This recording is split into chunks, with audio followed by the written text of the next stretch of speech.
Lovely plump oysters just warmed through, and there's so much butter and olive oil, herbs, right amount of seasoning, little bit of lemon.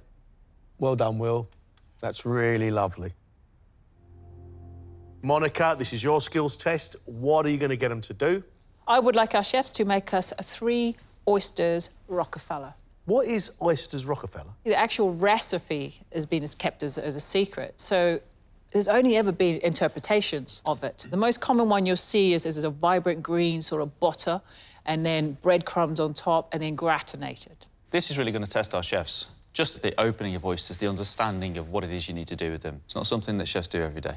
How long are you going to give them? I'm giving our chefs 15 minutes. Come on then, let's do it. First thing I need to do is my oysters, which I'm going to open. Where do you go in on those oysters? Everyone has a different technique, either on the side here or in the back. It's just finding the weak point of the oyster. They've got to be very, very careful. When they're shocking the oyster, it can break some of the shell and it could end up in the dish, and that is something you really don't want to find. They're going to have shaky hands and they need to be incredibly patient. You just wiggle it. Be careful, because you go in too deep and you will damage the oyster. Gorgeous, slippery little things, aren't they? I've retained the juice of the oysters on purpose. So what I'm going to do is just gently rinse the oysters in here.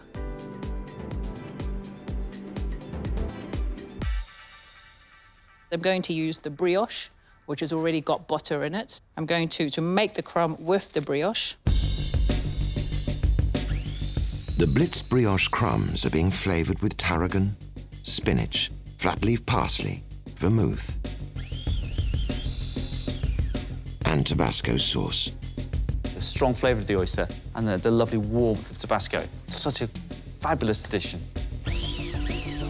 You've got to be careful with an oyster, because you just don't want to add too many flavours that spoil it.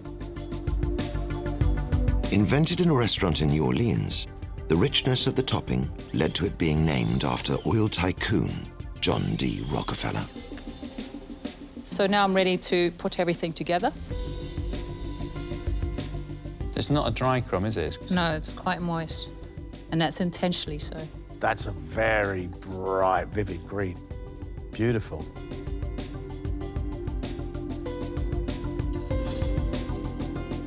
How long in there? Just to gratinate, a couple of minutes. If that hasn't gone a little bit brown, it's not been gratinated, is it? That's right. It'll still be raw crumb. And what you want is that heat to go through the crumb and just gently poach the oyster underneath. Look at that, lovely little morsel.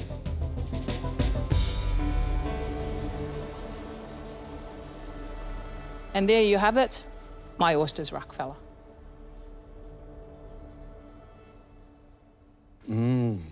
Well, I'm a convert. You retain the natural oyster flavour of the sea, but you've got a slight sweetness and you've got aniseed in there as well. And it's all warm. It's all warm and really quite lovely. The key thing that I want to see is that opening the oysters, that it's vibrant green, it's gratinated, so it's got a wonderful crumb coating on top. Thanks for this one, Monica. Let's get them in. The final chef to take on Monica's test is 24-year-old Will, who is sous chef of a family-run restaurant in Bedfordshire.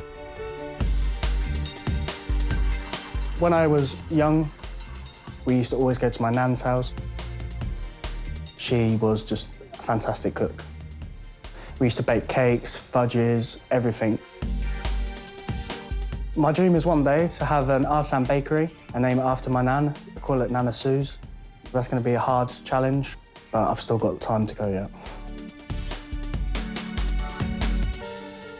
She is my inspiration. I know she's watching down on me, and I know that she'll want me to smash everything. So. Will, give us 3 Oyster Rockefellers. Lovely. OK, thank you. Thank you. Off you go.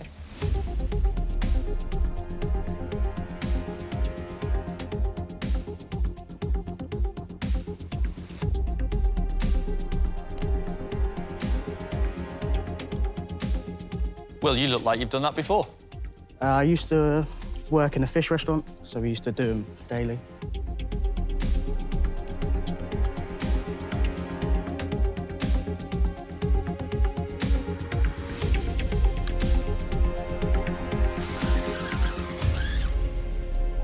How old were you when you started making cakes and fudge with Nan? 8, 9. Sadly, she passed away last year. Just time to make her proud, really.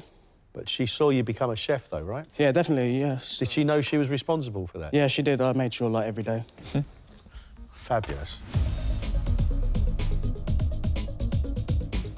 So I've got spinach, watercress, parsley, and then in here I've got the shallots and the thyme. So I'm going to put the butter in now, and then I'm going to blend it all together to make it like a really green, vibrant sauce. Right.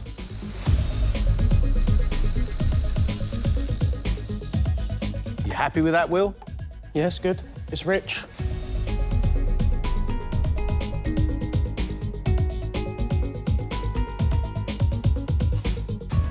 Righto. You've only got 2 minutes left. Lovely, thank you.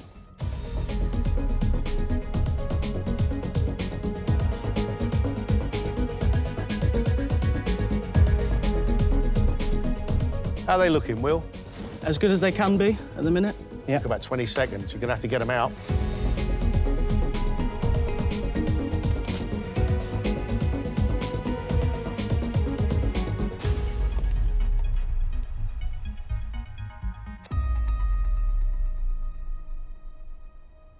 Well, I like that you took your time. You were very gentle with the oysters, and you released them gently from the bottom of the actual shell and then turned them over for the presentation. I like the way that you did that. As for making your Oyster Rockerfeller, I like the way you made the butter with the green herbs going through it. Yeah, good on you for really giving it a go.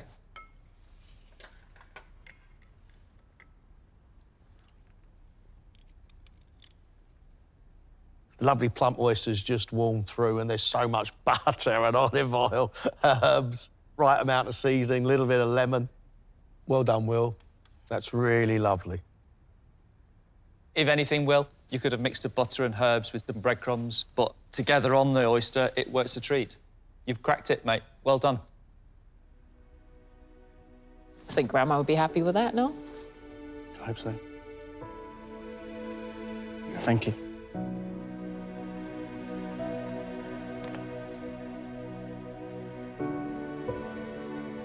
When I first entered the day, I never thought I'd get positive comments from them all. But receiving them is the best feeling in the world.